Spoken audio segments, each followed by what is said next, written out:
Bonjour et bienvenue chez les douceurs de Maïlis. Je vous retrouve aujourd'hui pour une nouvelle recette et on va réaliser ensemble une recette qui est plutôt appréciée en été, donc accompagnée d'une petite salade ou même pour un buffet, pourquoi pas. Donc on va réaliser ensemble un cake, donc feta olive noire. Donc moi je vais réaliser des mini cakes. Donc on aura besoin de 3 œufs.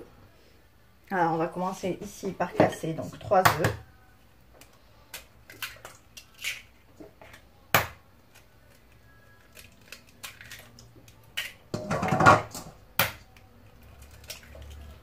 Alors dans cette recette, je ne vais pas mettre de sel pour la simple raison, c'est que les olives et la feta sont salées.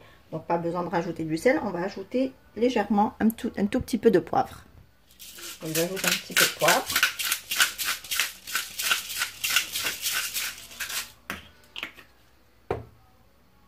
Et on va venir fouetter donc les œufs avec le poivre.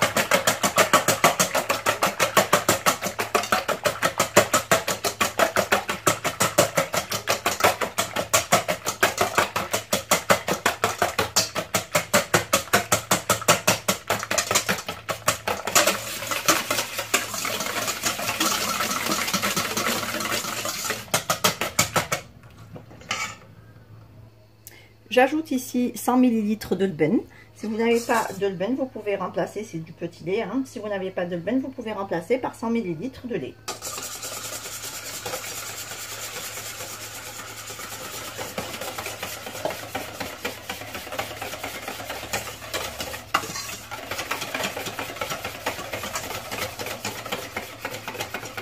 J'ajoute également 100 ml d'huile d'olive.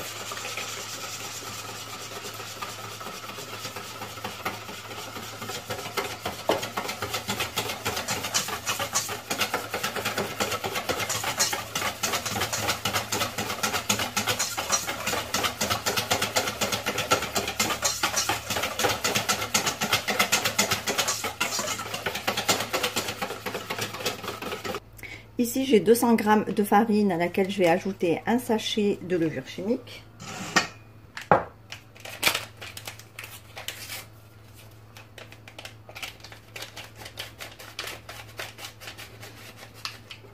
Et on va venir donc ajouter petit à petit la farine.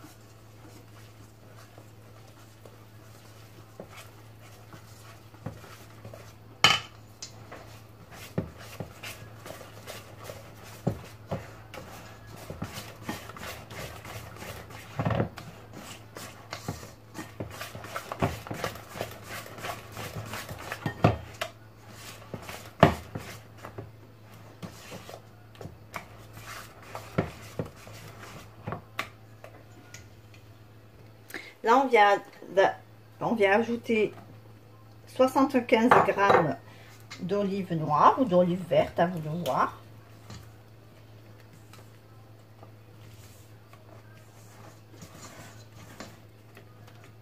Et on rajoute également 150 g de feta que j'ai légèrement émietté.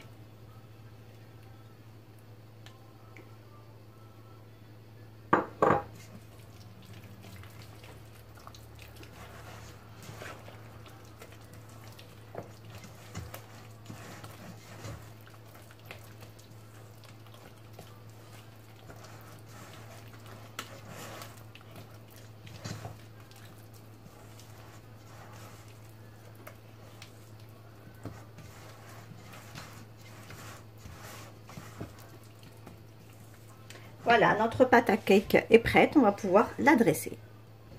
Là, je viens donc dresser ma pâte à cake dans mes moules. Donc, soit vous faites dans un moule classique, un moule à cake, ou des petits moules comme ceci en carton, donc qui passent au four du coup.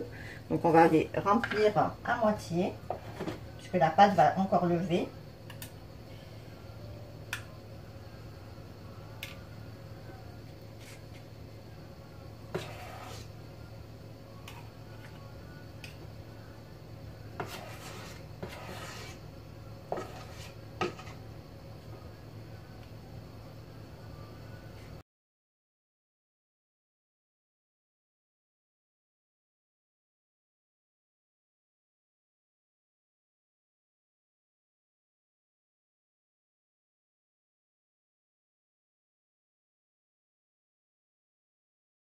Voilà, ici j'ai fini donc de dresser ma pâte à cake dans mes petits moules à cake. Et là, je vais donc les enfourner pour une durée entre 20 à 30 minutes à 180 degrés. Alors, si vous faites dans un moule à cake, forcément, vous laissez plus longtemps. Donc, 30 minutes, ça devrait être suffisant. Là, comme c'est des petits, donc c'est des mini cakes, on va mettre 15-20 minutes. On surveille. Et si on a besoin de plus, on continue un petit peu la cuisson. Notre recette est terminée, j'espère que celle-ci vous a plu. En tout cas, si vous avez aimé, laissez-moi un like et un commentaire et n'hésitez pas à partager la recette autour de vous. Si vous êtes de passage sur ma chaîne, soyez les bienvenus. Vous pouvez vous abonner en cliquant sur le macaron qui apparaît sur votre écran et vous pouvez également activer la cloche des notifications pour ne pas rater les prochaines recettes. Vous trouverez la liste des ingrédients en langue arabe et en langue française en barre d'informations ainsi que les liens vers mes comptes Instagram et Facebook. Quant à moi, je vous souhaite un bon appétit. Je vous retrouve très vite pour une nouvelle recette. Merci de m'avoir suivi et à très bientôt chez les douceurs de Maïlis.